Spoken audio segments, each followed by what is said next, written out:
Perkenalkan, nama saya Vina Vidya. Di sini saya akan mereview materi pertemuan 3, yaitu konsumsi dan produksi makanan berkelanjutan. Pertama-tama saya akan menjelaskan apa itu arti food waste atau limbah makanan. Food waste atau limbah makanan ini merupakan sisa bahan pangan yang tidak digunakan lagi akibat pelaku usaha makanan karena alasan tertentu, seperti pedagang eceran, pemilik restoran, bahkan konsumen, sehingga terjadilah penurunan kualitas dan kuantitas makanan.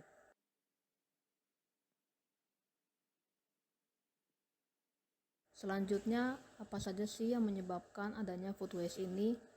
Berikut ada beberapa faktor yang saya paparkan di sini.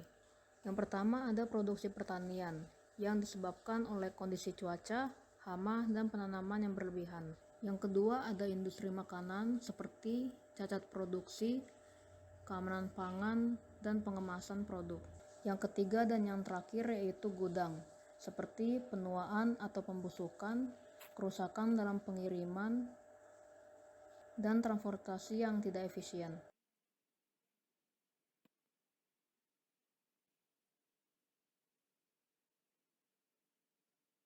Poin selanjutnya adalah pengaruh food waste terhadap lingkungan. Yang pertama ada terbentuknya air lindi.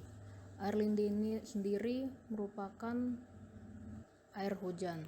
Ketika ada tumpukan sampah, air hujan ini akan jatuh ke dalam tumpukan sampah sehingga menghasilkan air lindi ini.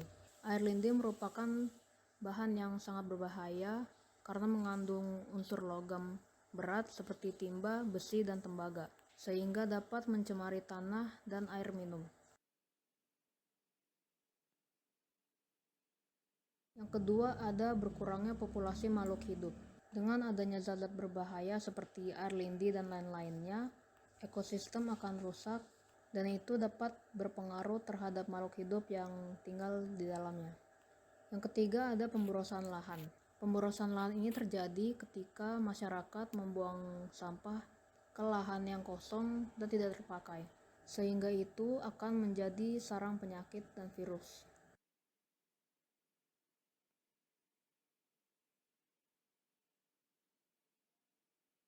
Kemudian apa saja solusi yang dapat dilakukan untuk mengurangi adanya food waste ini? Solusi yang pertama dan yang utama adalah reduce, reuse, dan recycle. Tahap-tahap ini sudah tidak asing di mata masyarakat. Di tahap reduce ini dapat dilakukan dengan memasak bahan makanan sesuai dengan jumlah yang dibutuhkan agar tidak menjadi limbah makanan.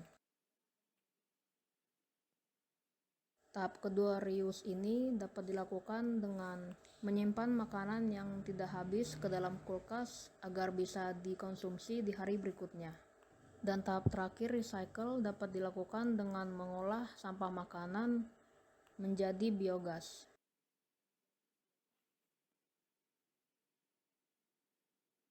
Untuk solusi alternatif dapat dilakukan inovasi dengan berupa teknologi, sosial, atau dalam bentuk apapun. Sebagai contoh pertama ada teknologi pangan. Artinya bagaimana caranya agar sisa makanan ini dapat diubah menjadi suatu produk makanan. Misalnya mengolah buah menjadi selai.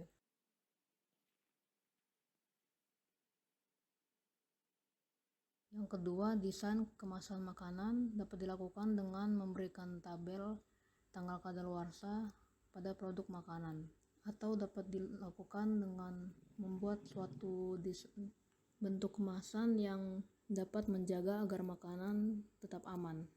Yang ketiga, mengonversi sampah organik dengan memanfaatkan sisa makanan menjadi pupuk atau pangan ternak.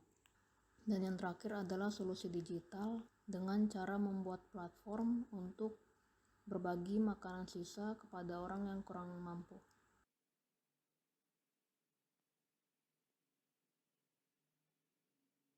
Sekian presentasi review saya, selebihnya mohon maaf jika ada kesalahan dan kekurangan. Terima kasih.